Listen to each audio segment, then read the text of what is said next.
էլ բոլորին ողջունում եմ, տեսնում եմ այստեղ իմ հաճախորդներին, նախկին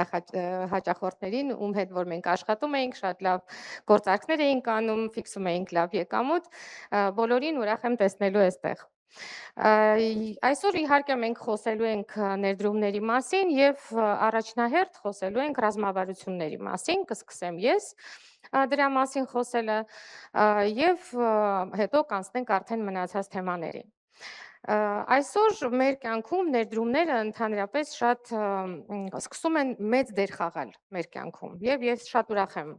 ճիշտ ասած, որովհետեւ մի քանի տարի առաջ մենք այդ հնարավորությունը չունեինք։ Եվ իրականում մեր հայերը, մենք բոլորս, հա, հայերը սիրում ենք փող աշխատել, կարողանում ենք փող աշխատել եւ այս արժեթղթերի շուկան իրականում շատ լավ տարբերակ է այդ որ ընկերություններ, որտեղ որ աշխատում են տարբեր ֆինանսական գործիքներով եւ մենք մեր գումարները, հա, հավաքած գումարները, մեր վաստակած գումարները ոնց որ նոր կյանք ենք տալիս իրենց, որովհետեւ այդ գումարները նորից կարողանում ենք աշխատեցնել մեր օգտին։ Եվ որքան արագ մենք, այսինքն որքան շուտ մենք կարողանանք դա սկսել, այդքան հեշտ կլինի մեզ հետագայում, այդքան ավելի վստահ կլինեն մեր գործարքները եւ մեր քայլերը եւ ճիշտն ասած մեր ներդրումները կունենան ավելի շատ ժամանակ, որպեսզի շուտ վերածվեն կապիտալի, ինչու՞ չէ, նաեւ մեծ կապիտալի։ Մեր Ինչի առջև է կանգնում նոր սկսնակ ներդրողը։ Իհարկե առաջին հերթին տարբեր հարցերից կա նաև այն հարցը, թե ինչից սկսենք ընդհանրապես, ինչ քայլեր անեմ։ Լավ, ես արդեն ուզում եմ, արդեն որոշ չափով գիտելիքներ ստացել եմ, պատրաստել եմ ինձ, որ ուզում եմ արդեն ամեն դեպքում ես ներդրումներ անել։ Ինչից կարող եմ ես սկսել։ Սկզբում, հենց ճանապարհի սկզբում սկսնակները սկսում են նրանից, որ շատ կարճ ժամանակում, շատ արագ ուզում են մեծ եկամուտ ֆիքսել եւ դա նորմալ է իրականում, բոլորս երևի այդ ճանապարհը անցել ենք, որովհետեւ առայժմ չգիտենք ինչ անել։ Բայց եկեք վերցնենք այսպես մի իրավիճակ։ Բոլորս տաքսիներով, հա, գիտենք տաքսին ինչ է, մենք նստում ենք տաքսի եւ պատկերացնենք այդպես, որ նստեցինք եւ վարորդին ասում ենք. գնացինք։ Վարորդը սկսում է իր շարժվում է եւ աչ է թեքվում, ձախ է թեքվում, դանդաղ է քշում, արագ է քշում, ամեն դեպքում գնում է այնպես, ինչպես իրեն հարմար է, որովհետեւ մենք չենք ասել, թե ուր ենք ուզում գնալ, որտեղ ենք ուզում հասնել։ Եվ այդ դեպքում արդեն այդ արագությունը ընդհանրապես ոչ մի նշանակություն չունի,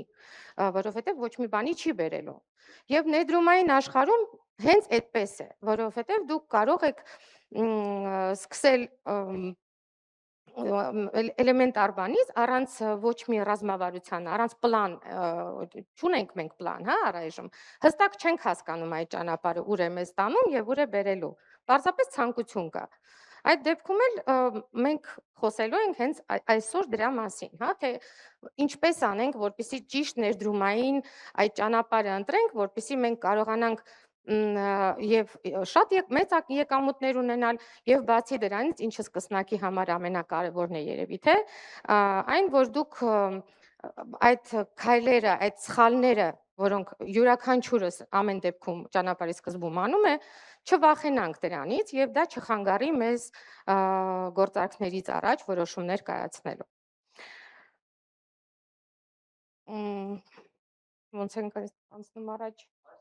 Այստեղից չի։ Այսպիսով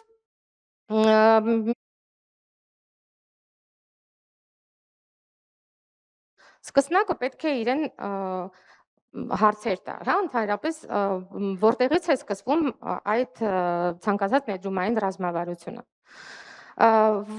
Ինչպես ինչքան մարդ պետք է պատասխանի, հա, որոշ հարցերին, թե ինչ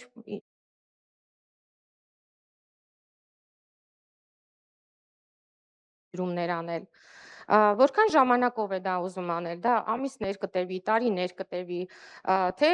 տասնյակ տարիներ կտևի, թե ամեն դեպքում շատ կարճ ժամանակ է պետք իրեն, օրինակ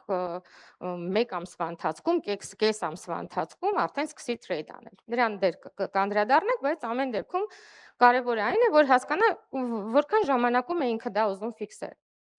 Ինչ չափի անկումներին պատրաստ է մարդ հոգեբանորեն, հա, ընդունել ինչ չափի մինուս մենք կարող ենք ընդունել։ Եվ որոնք են այն ներդրումային գործիքները, որոնք տարբեր տատանումներ ունեն, հա, որտեղ բաժնետոմսը ունի ավելի բարձր տատանում 50%-ից բարձր, այսպես ասած, պարտատոմսը ավելի ցածր ռիսկային է եւ այլն։ Այդ դեպքում մենք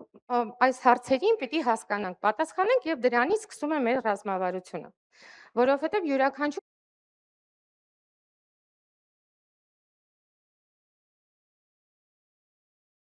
այդ տատանումներին, հա, շուկայի տատանումներին պատրաստ չէինք եւ մենք չկարողացանք պատրաստ չէինք եւ մենք դուրս եկանք այն ժամանակ դիրքից, երբ որ ամենահարմար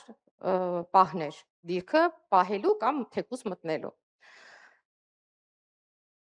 Եվ տեսնենք թե ինչ, ինչպես ասացի, սկսնակների հարցերը շատ են, իհարկե, բայց ամեն դեպքում, երբ որ փոքր գումարներ ունենք, մենք այսօր եւ փոքր կապիտալի մասին կխոսենք եւ մեծ կապիտալի մասին կխոսենք, տարբեր ռազմավարություններ ընտրեցի ես, շատ քիչ իհարկե, ռազմավարությունները շատ են, բայց ամեն դեպքում, որպեսզի պատկերացում ունենանք եւ դուք նախ կարող եք հարցեր տալ իհարկե, բայց ինքը ոնց որ դուք ձեր համար որոշեք, թե որ ռազմավարությունը ձեր համար ավելի հարմար է։ Ասում են ինձ, քիչ գումար ունեմ ես, ոչինչ, կորցնեմ, կարող եմ ռիսկի դիմել, ոչ մի խնդիր չկա, հա։ Իրականում փոքր գումարները, եթե մենք վերաբերվում ենք փոքր գումարին այդպես անլուրջ, մեծ գումար երբեք չենք ունենա։ Փոքր գումարները նաև, հա, երբ որ մենք սկսում ենք առքովաճառք իրականացնել բորսայում, եթե մենք չունենք ռազմավարություն եւ սկսում ենք սխալ քայլեր անել, մենք սովորում ենք նրան, որ մենք արդեն այդ սխալները անում ենք, դե ոչինչ, այս անգամ էլ ոչինչ, այս անգամ էլ ոչինչ։ Եվ դա բերում է նրան, որ մենք սովորում ենք սխալների։ Իսկ ռազմավարությունը, եթե մենք ունենք ռազմավարություն, օգնում է մեզ, որովհետև մենք կարող ենք արդեն հույս չդնել այդ պատահականության վրա։ Մենք կարողանում ենք հասկանալ ինչպես կառավարել մեր ռիսկերը, իսկ ռիսկերը կան միշտ։ Եվ արդեն աստիճանաբար վստահ շարունակում ենք առաջ գնալ։ Այսօր, ինչպես ասացի, մենք խոսենք տարբեր կապիտալի, հա, ունեցող մարդկանց մասին, այսինքն ռազմավարությունները, որոնք սկսում են, հիմա կխոսենք այն ռազմավարության մասին, որը քիչ գումարների համար է։ Եթե մենք ունենք 100, 200, 300 դոլար օրինակ, ինչ կարող ենք անել։ Այս ռազմավարությունը ես անվանեցի աճ առանց ստրեսի։ Ես կարծում եմ մեր մեջ էլ, հա, այստեղ էլ դահլիճում կան մարդիկ, ովքեր չեն ուզում այդ շուկայի տատանումներին հետևել։ Պարզապես ուզում են ներդրում անել, դա ամենալավ տարբերակն է երևի, հա, եւ հանգիստ քնել, սպասել մինչեւ մեր փողերը աշխատեն։ Այդ դեպքում ես ձեզ կառաջարկեմ փոքր գումարներով, բայց կանոնավոր ներդրումներ անել եւ քիչ-քիչ ավելացնել այդ քանակը, օրինակ ձեր բաժնետոմսերի։ Օրինակ ամսական 100-ից 300 դոլար, եթե այդ հնարավորությունը կա, ամեն դեպքում դուք կարող եք ներդրում անել։ Կան եւ пассив եկամուտ իհարկե, այնտեղ բարդ տոկոս է աշխատում եւ դրա հնարավորությունը մեր հարթակը տալիս է ամեն դեպքում, բայց կարող եք նաեւ սկսել աշխատել։ Եթե դուք դեռ պատրաստ չեք որևէ ընկերության բաժնետոմս գնել, որովհետև առանձին ընկերության բաժնետոմսերը ամեն դեպքում ավելի ռիսկային են, քան ֆոնդի, այդ դեպքում առաջարկում եմ ձեզ ներդրում անել ընդհանուր շուկայի մեջ։ Այսինքն մեկ թղթով դուք ներդրում եք անում ամբողջ շուկայի մեջ ETF-ների միջոցով։ ETF-ները դա դիվերսիֆիկացված պորտֆելներ են, ֆոնդեր են, որոնք վաճառվում են ամերիկյան բորսայով եւ հիմնականում կրկնօրինակում են կամ ինդեքս, կամ որևէ ոլորտ, կամ որևէ ակտիվ։ Բայց եթե դուք ամեն դեպքում որևէ ռիսկին պատրաստ եք մի քիչ, ուզում եք սկսել տրեյդ անել, տրեյդ ասելով ներդրումներ անել, եւ ուզում եք տարբեր, հա, ընկերությունների բաժնետոմսեր ընտրել ամեն դեպքում, դուք կարող եք, այդ դեպքում դուք պետք է, ավելի կայուն ընկերություններ ընտրել, փորձված ընկերություններ ընտրել իրենց բաժնետոմսերը, որպեսզի չկորցնեք ձեր գումարները։ ETF-ներից երբ որ խոսում ենք, իհարկե առաջին հերթին չենք կարող չխոսել S&P 500 ինդեքսի հիման վրա SPY ETF-ը, կա նաև կրկնօրինակող ուրիշ ETF-ներ ամեն դեպքում, Nasdaq բորսան, Nasdaq ինդեքսը ավելի ճիշտ, ETF-ը ամենահայտնի 3Q GetUS տիկերով ETF-ն է, եւ ներքևի 3-ը դա երևի ամենահայտնի Vanguard-ի ETF-ներից են, եթե դուք արդեն ունեք հաշիվ մեր հարթակում, դուք կարող եք մտնել եւ տեսնել, որքան աճ են ունեցել այս ETF-ները եւ ընդհանրապես եթե ուսումնասիրեք Vanguard-ի ETF-ները վերջին 10-12 տարում, այդպես կանխատեսում են վերլուծաբանները, որ կաճեն ամեն դեպքում բավականին մեծ տոկոսով։ Եթե իհարկե տարբեր պատերազմները դրան չխանգարեն։ Անցնենք առաջ եւ երկրորդ ռազմավարությունը փոքր գումարի դեպքում աճ պլյուս ուսուցումն է։ Երևի թե սա ամենալավ ռազմավարությունն է այն մարդկանց համար, ովքեր ուզում են ամեն դեպքում փորձել եւ հասկանալ շուկան ինչպես է աշխատում։ Այստեղ մենք պետք է դիվերսիֆիկացնենք մեր պորտֆելը, իհարկե, ընդհանրապես դիվերսիֆիկացումը շատ լավ եւ ճիշտ մոտեցում է, բայց այստեղ մենք տեսնում ենք, որ 70-ից 80%, այսպես ասած, կայուն ընկերություններ են ընտրել։ Այստեղ կարող եք հիշել մեր առաջի ռազմավարությունը եւ այնտեղից նույն ընկերությունները այստեղ ընտրել։ Բայց մինչև 30%, եթե իհարկե, ես ճիշտն ասած միշտ իմ հաճախորդներին ասել եմ 10%-ից սկսեք պորտֆելի, հա, 10%-ից ձեր գումարի, որպեսզի կարողանաք ավելի քիչ ռիսկային, ոնց որ ավելի քիչ ռիսկ ունենալ, որ քիչ-քիչ սովորեք եւ փորձ ձեռք բերեք այդ 10%-ի վրա, բայց ամեն դեպքում դուք կարող եք ընտրել նաեւ 20% կամ 30%։ Ամբողջ գումարով միանգամից մտնել պետք չի առևտուր անելու համար։ Բայց գալիս է մի պահ, եւ այդ պահը կգա, երբ որ մեր գումարները սկսում են աճել։ Եվ մեկամուտը աճում է, եւ գումարը շատանում է, մի կողմից դա շատ հետաքրքիր է, դա ուրախալի է, բայց նաեւ վախերը գալիս են առաջ, որովհետեւ մեծ գումարները միշտ ավելի մեծ պատասխանատվություն է։ Եվ երբ որ դուք ունեք այստեղ մի երկու ռազմավարություն էլ այս դեպքում մեծ կապիտալի դեպքում եմ ես ընտրել եւ առաջի ռազմավարությունը դա կայուն եկամուտն է պլյուս կապիտալի պաշտպանությունը։ Այստեղ հիմնական ընկերությունները պետք է ընտրենք այն ընկերությունները, որոնք տարիների ընթացքում իրենց ստաբիլ ցույց են տվել, հա, եւ գրաֆիկը կապ չունի, հա, ընթացքում ինչ որ տատանումներ լինում են գրաֆիկի թե ոչ, դա չի կարող չլինել, շուկան չի կարող անդադար բարձրանալ, հա, մենք գիտենք նորությունները ինչպես են ազդում, մեր Թրամփը ինչպես է ազդում մեր շուկայի վրա, զարթնում է եւ արդեն ինչ որ բան հորինում է, չնայած ինքը իրականում շատ ճիշտ քայլեր է անում իր մտածելով եւ իր պետության համար։ Այս վերջերս եթե լսել եք, արդեն Կուբայի մասին է խոսում, ուզում է այսպես ասած փրկել Կուբային նաեւ։ Ինչևէ, ընտրում ենք այն ընկերությունները, որոնք շատ կայուն են այն պահով, որ յուրաքանչյուր տնտեսության վիճակում, հա, ինչպիսին եւ տնտեսությունը եւ լինի, ոչ ճգնաժամի մասին չենք խոսում։ Իհարկե, այս ընկերության պրոդուկտները, հա, արտադրությունը ամեն դեպքում օգտագործվում է։ Երկու ընկերություններն են եւ ընդհանրապես ընտրում են այն ընկերությունները, որոնք հայտնի են, հա, որպեսզի բարձ լինի։ Procter & Gamble-ը իհարկե գիտեք, ամենօրյա այդ սպառման ապրանքներն են, յուրաքանչյուր տնտեսության ժամանակ նրանք գնվում են։ Նույն բանը կարող ենք ասել Johnson & Johnson ընկերության մասին։ Եվ երկրորդ ռազմավարությունը դա որակյալ աճ է եւ կարգապահությունը։ Այստեղ մենք արդեն ընտրում ենք growth stock, այսպես ասած, ընկերությունները, բաժնետոմսերը, այն ընկերությունները, որոնք աճող են, բայց միաժամանակ իրենք բավականին ոչ թե ստաբիլ են, այլ կայունություն ունեն։ Բացի դրանից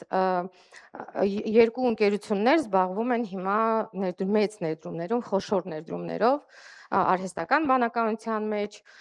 եւ դա հիմա ամենաերևի դրայվերն է, ամենաուժեղ դրայվերն է հիմա շուկայում։ Microsoft ընկերության մասին իհարկե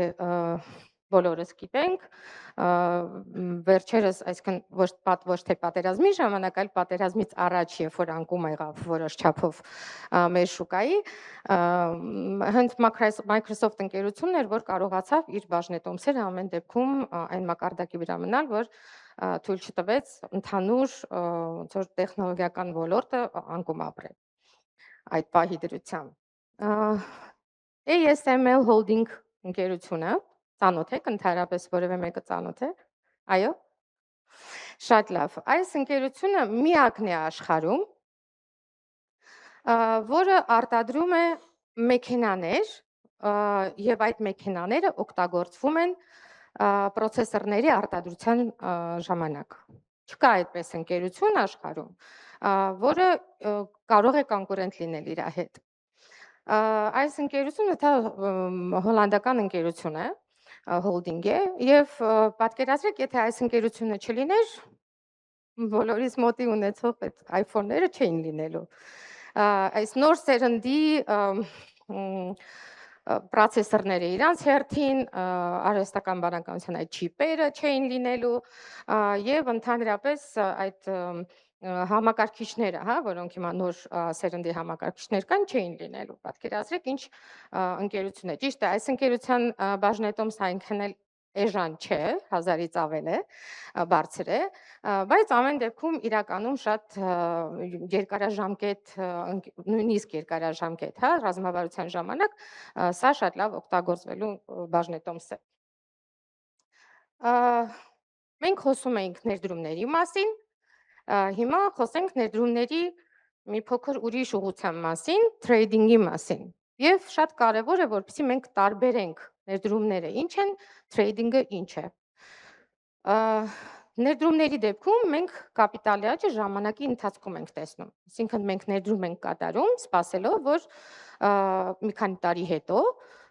մեր ընկերության մեր բաժնետոմսը կբարձրանա այդ ընկերության եւ մենք կվաճառենք եւ կֆիքսենք այդ եկամուտը։ Չնայած դա մեզ չի խանգարում իհարկե, որ ընթացքում, երբ որ արժեքը բարձրանում է, մենք կարողանանք ֆիքսել, արժեքը իջնում է, նորից մտնում ենք այդ թղթի մեջ եւ այդպես շարունակ։ Մի օրվա մեջ կարող եք նույնիսկ 50 հատ գործարքներ անել։ Թրեյդինգը հենց դրա մասին է, երբ որ մեկ օրվա մեջ դուք կարողանում եք մի քանի գործարքներ անել եւ անում եք դա։ Այստեղ արդեն մեր համար կարևոր չէ, ճիշտ է, միշտ կարևոր է վերլուծել ընկերությունը, բիզնեսը։ Բայց թրեյդինգի դեպքում մենք չենք նայում, թե ինչ կլինի, որտեղ կլինի այդ ընկերությունը 10 տարի հետո, 15 տարի հետո, դա մեզ այս պահի դրությամբ չի հետաքրքրում, որովհետև մեզ համար կարևոր են այդ տատանումները, հիմնականում լավ կլիներ, որ լավ տատանումները լինեին թրեյդինգի համար, եւ հենց դա նշանակում է թրեյդինգ անել։ Թրեյդինգի դեպքում ես ընտրեցի երկու ամենաերևի կարևոր ռազմավարությունները, դա կոնսերվատիվ թրեյդինգն է եւ ագրեսիվ թրեյդինգն է։ Կոնսերվատիվ թրեյդինգի դեպքում նպատակը, հա, պահպանել կապիտալը եւ վաստակել չափավոր, բայց կայուն։ Այստեղ Ռիսկերը իհարկե բարձրանում են, ներդրումների դեպքում այդքան ռիսկային չեն, բայց մենք այստեղ կարող ենք օգտագործել օրինակ leverage-ը, հա, պլիչոն, որ ասում են, այսինքն երբ որ ընկերությունը ներդրողը որոշ գումար պարտքով վերցնում է բրոքերից։ Բայց լավ կլիներ, որ այստեղ օգտագործեիք փոքր leverage-ը, հա, մեկը մեկի, ոչ ավել։ Եվ աշխատեք stop loss-երով։ Այս ռազմավարության համար ընտրեցի Microsoft ընկերությունը եւ Coca-Cola ընկերությունը։ Հիմա կասեք, շատ տարբեր ընկերություններ են, չէ՞։ Microsoft-ը աճող ընկերություն է, Coca-Cola-ն կայուն ընկերություն է, դիվիդենտային ընկերություն է եւ ոչ այդքան արագ է տատանվում, հա։ Բայց հենց դրա համար էլ վերցրել եմ, որովհետեւ սա ագրեսիվ ռազմավարություն չէ։ Microsoft-ի գրաֆիկին եթե դուք նայեք, կտեսնեք, որ շատ կարճ ժամանակում ամեն դեպքում կան տատանումներ, իսկ Coca-Cola ընկերությունը, քանի որ ինքը արդեն զարգացած է ամբողջ աշխարհում, ինքը իր բաժնետերերին պահում է միայն դիվիդենտներով, ну միայն ասելով դիվիդենտներով հիմնականում, դա դիվիդենտային ընկերություն է։ Բայց այդ փոքր տատանումները ձեզ թույլ կտան, որպեսզի մեծ գումարներ անմիջապես չսառեցնեք, հա, եթե իրենք իջնում են, օրինակ, տեսնում եք այդ մինուսը։ Ագրեսիվ տրեյդինգի դեպքում նպատակը ուրիշ է, արագ շահույթ, իհարկե բարձր ռիսկով։ Այստեղ արդեն օգտագործում եք եւ short-ը, short position-ը, այստեղ օգտագործում եք leverage-ը 1.3-ին, 1.4-ին, scalping-ի սա չի հասնում իհարկե, բայց ամեն դեպքում սա այն ռազմավարությունն է, որը օգտագործում են հենց trade անողները։ Տեսլա ընկերությունը վերցրեցի պարզապես նրա համար, որ Տեսլան այնքան տարբեր ուղղություններով է հիմա ներդրումներ անում, հա, իր հիմնական ոնց որ արտադրանքը դա էլեկտրոքարերն են, տիեզերքի հետ արդեն վաղուց է, հա, ինքը այդ հարցերը լուծում, իսկ հիմա շատ մեծ ներդրումներ անում է եւ արհեստական բանականության մեջ եւ ռոբոտոտաքսիի մեջ։ Էլի գրաֆիկին որ նայեք, կտեսնեք դա։ Այստեղ էլի, ինչպես ասացի, տրեյդինգի դեպքում մեզ հետաքրքիր են այդ բավականին մեծ շարժը, հա, տարբերություն, տատանումները։ Եվ այսպես ասած եզրակացությունում ես ուզում եմ ինչ ասել։ Արժեթղթերի շուկան ընդհանրապես շատ զարգացած է հիմնականում միայն Ամերիկայում, ну չենք խոսում իհարկե Եվրոպայի մասին, Եվրոպայից հենց սկսել է ֆոնդային բորսան, բայց հենց Ամերիկայում են գտնվում ամենախոշոր ներդրումային բանկերը եւ ընկերությունները։ Այնտեղ են ընդհանրապես ամենաթանկ ընկերությունները ցուցակված, հա, գիտեք, եւ Nvidia-ն է մեծ 7-նակը, բայց Nvidia-ն ամենաթանկ ընկերությունն է աշխարհում ժամանակին 5 տրիլիոնից անցել էր կապիտալիզացիան, եւ Tesla-ն, Microsoft-ը, Google-ը, Palantir-ը, Oracle-ը հիմա արդեն բավականին առաջ է գնում։ Ինչևէ, պարզ է, որ բոլոր ներդրողների, ну չեմ կարող ասել, ну երևի թե այո, բոլոր ներդրողների հիմնական նպատակը հենց ամերիկյան բորսայում արք ու վաճառք իրականացնելը, որովհետև լիկվիդայնությունը բավականին բարձր է։ Դուք կարող եք շատ արագ ժամանակում վաճառել եւ գնել բաժնետոմսը կամ ուրիշ արժեթուղթը։ Իսկ ռազմավարությունը ինչ է անում, մեզ թույլ է տալիս, եթե մենք ունենք արդեն, հա, մեր ռազմավարությունը, թույլ է տալիս, որ մենք չվախենանք արդեն եւ ռիսկերից, եւ անկումներից, եւ հանգիստ նայենք եւ մինուսին եւ պլյուսին, որովհետեւ մինուսին նայելը դժվար է, կարծում եք թե գումարը իջնում է, կորցրեցինք, բայց ի տարբերություն կազինոյի, հա, մենք այդ չենք կորցնում այդ գումարը, պարզապես ժամանակավոր սառում է այդ գումարը, եթե մենք չենք միջինացնում իրեն, հա, գնում ավելի ցածր գնով, երբ որ ինքը իջնում է եւ միջինացնում ենք այդ մուտքի գինը։ Էմոցիաները իհարկե արդեն կարողանում ենք պահել եւ շարունակում ենք աշխատել։ Եվ երևի թե իմ խոսքի վերջում ես ուզում եմ ուղղակի ձեզ հիշեցնել, որ ժամանակը ամեն դեպքում անցնելու է։ Պարզապես մենք պետք է որոշենք մեզ համար, մենք այդ ժամանակը օգտագործելու ենք մեր ներդրումների համար, թե պարզապես նստելու ենք եւ սպասենք, մինչեւ ուրիշները գումար աշխատեն։